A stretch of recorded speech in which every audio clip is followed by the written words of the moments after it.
Ladies and gentlemen, Reek of Putrefaction, released by Carcass in 1988, is in fact a genius album.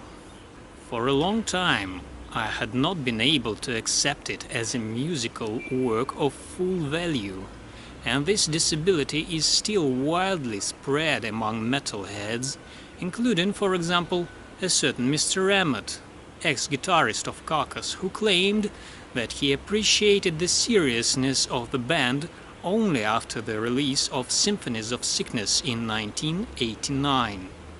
But I don't like the sound of solo guitars on the second album. Listen to the solo in Exhume to Consume. It just sounds bad. And in this regard, the debut album wins. And it is many times wackier. Listen to the riffs carefully. Don't they make you shout, "Yeah, baby!" and start jumping around to the cool British rock and roll? And it's not too big of a stretch to call this music rock and roll. Most songs are rock and roll and hardcore driven. Listen to Malignant Defecation for an example. They are seasoned with 3 sauces of the hottest kind: speed pummeling drums, man-eating vocals, and cacophonous guitar solos of high toxicity.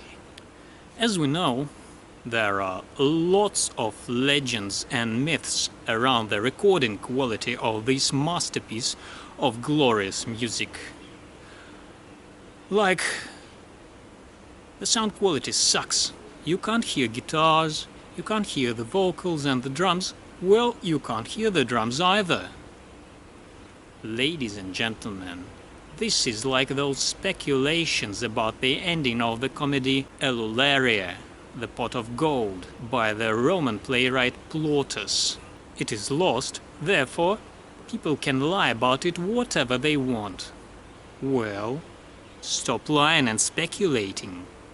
An attentive listener can hear everything without even trying hard.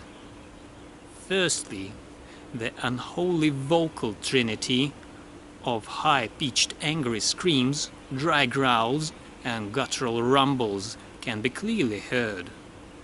The low, regurgitating rumbling of the drummer can often make me remember the classical records of Mexican disgorge. And in the song Burnt to a Crisp, there are some bitch screams, like they were made popular by the American orchestra Intestinal Disgorge.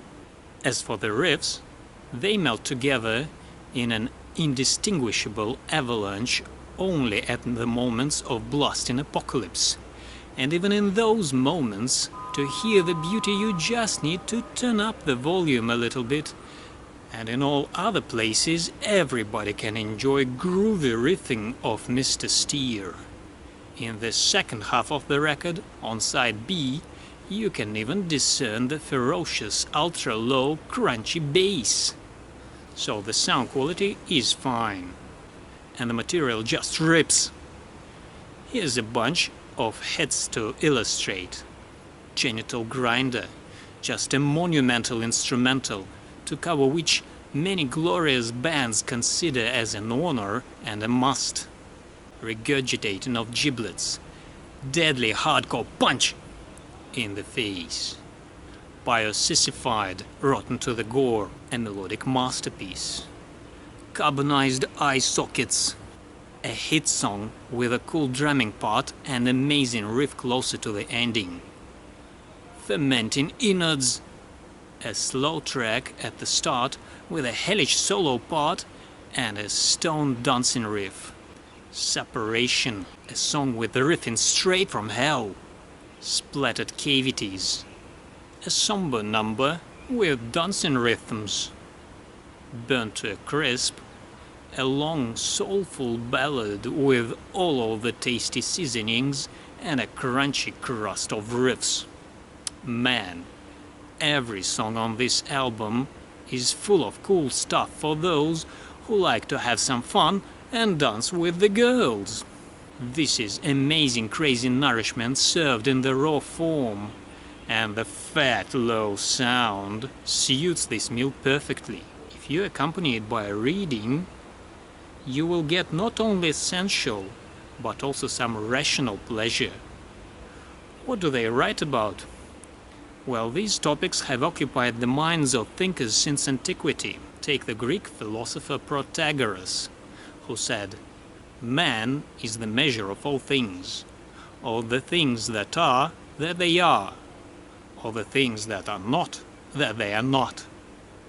Well, the lyrics of Carcass are focused on the man as the measure of all things. The degree of damage to his internals determines the appetizing richness of the things described in the booklet. This is a feast.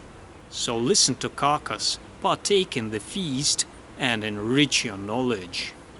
8 Romeos out of 10.